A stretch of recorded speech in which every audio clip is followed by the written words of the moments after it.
The result of the voting is as follows: 14 votes in favor, 0 vote against, 1 abstention. The draft resolution has been adopted as Resolution 2728, 2024. Aplausos en el seno del Consejo de Seguridad de Naciones Unidas al aprobar por primera vez una resolución que exige el cese inmediato del fuego en Gaza. 14 países votaron a favor. Estados Unidos, aliado de Israel, se abstuvo. Una resolución que debe ser implementada, dijo poco después el secretario general de Naciones Unidas, Antonio Guterres. No hacerlo, dijo, sería imperdonable.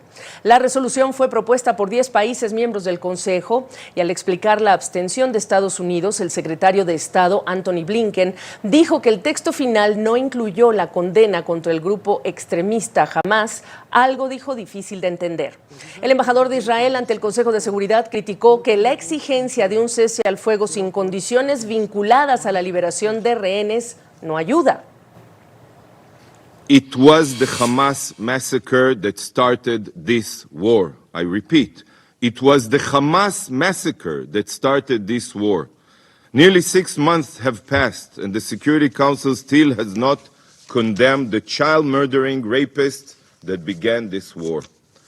So on the one hand, the resolution says that taking civilian hostages is in violation of international law, yet, on the other hand, despite the fact that you know Hamas won't listen to your calls and release the hostages, you demand a ceasefire. Take a moment and think about this moral contradiction. La abstención de Estados Unidos irritó al primer ministro israelí Benjamín Netanyahu, que esperaba de hecho un veto. Vía la red social X, Netanyahu aseguró que la resolución da esperanza a Hamás de que la presión internacional obligará a Israel a un cese del fuego sin la liberación de rehenes. Y ante lo que llamó un cambio de la posición estadounidense, dijo, queda cancelado el viaje de la delegación de alto nivel a Washington. Una cancelación que el Departamento de Estado calificó como sorpresiva y desafortunada, según su propio vocero Matthew Miller. El viaje serviría para discutir opciones a la incursión militar israelí en Rafah, en donde se refugian más de 1 millón de palestinos.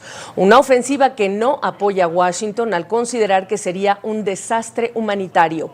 La Casa Blanca dijo que seguirá presionando sobre este tema. Y pese a la cancelación de lo que es el viaje de esa delegación de alto nivel, sí llegó, sí está en Washington y sí ha tenido reuniones con funcionarios estadounidenses, el ministro de Defensa israelí Yoav Gallant. Esta es la situación. Vamos ya al análisis con el internacionalista Farid Kahat. Saludos hasta Lima, Farid, muy buenas noches. Mira, la pregunta que te quiero hacer se relaciona con el gran debate que ha habido en las últimas horas, si es ley internacional esta resolución emanada del propio Consejo de Seguridad de Naciones Unidas. Te lo pregunto porque Estados Unidos lo ha dicho, ha insistido en las últimas horas que no es vinculante, pero mirando el artículo 25 del Charter de Naciones Unidas, pues dice, los miembros de Naciones Unidas acuerdan aceptar llevar a cabo las decisiones de este Consejo de Seguridad. Entonces, el consenso entre los especialistas es que todas las resoluciones del Consejo de Seguridad son de carácter vinculante.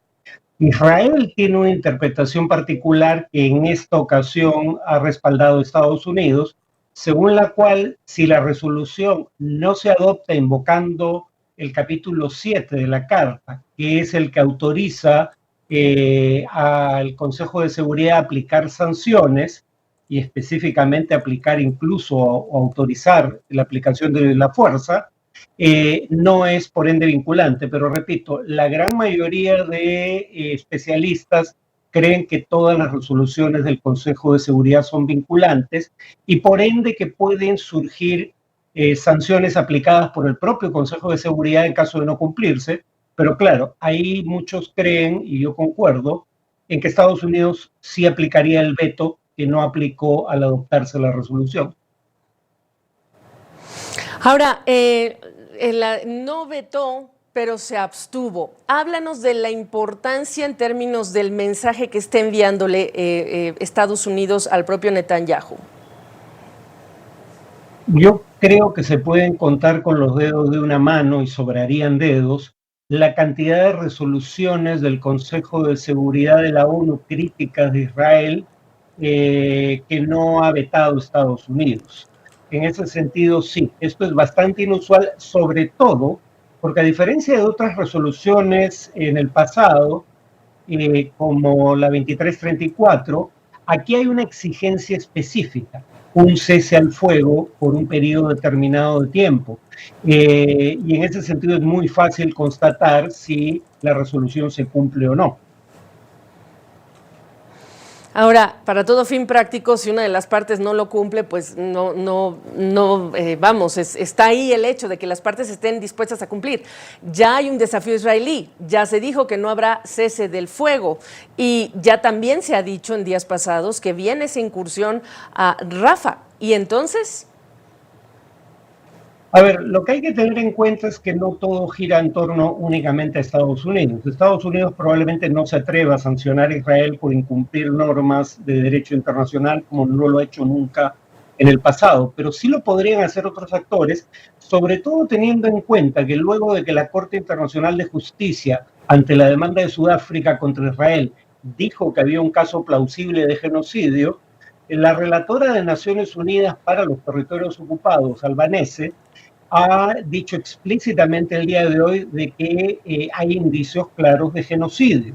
En ese contexto, más el incumplimiento de una resolución que pide algo muy específico y un plazo determinado, eso podría abrir la posibilidad para que otros estados u organismos internacionales como la Unión Europea tomen sus propias decisiones críticas de Israel, incluyendo la posibilidad de sanciones o temas como el reconocimiento de un Estado palestino.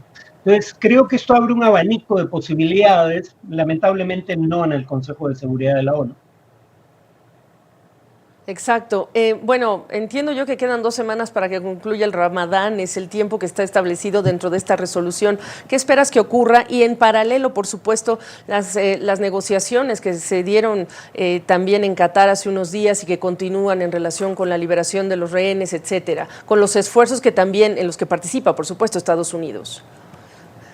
Mi presunción es que debe haber un principio de acuerdo en Qatar, que sería la razón por la que Estados Unidos permitió la aprobación de esta resolución. Es decir, dado que había vetado 3 proyectos de resolución previos pidiendo un cese al fuego, Estados Unidos deja de aparecer como un obstáculo para ese pedido, pero probablemente haya ya un principio de acuerdo que además, según lo que trascendió, sería por, digamos, intercambio de rehenes, y digamos rehenes a los de ambos lados, porque detener bajo detención administrativa sin recurso a un juez y sin saber los cargos o la evidencia en tu contra, como hace Israel, francamente es un secuestro también.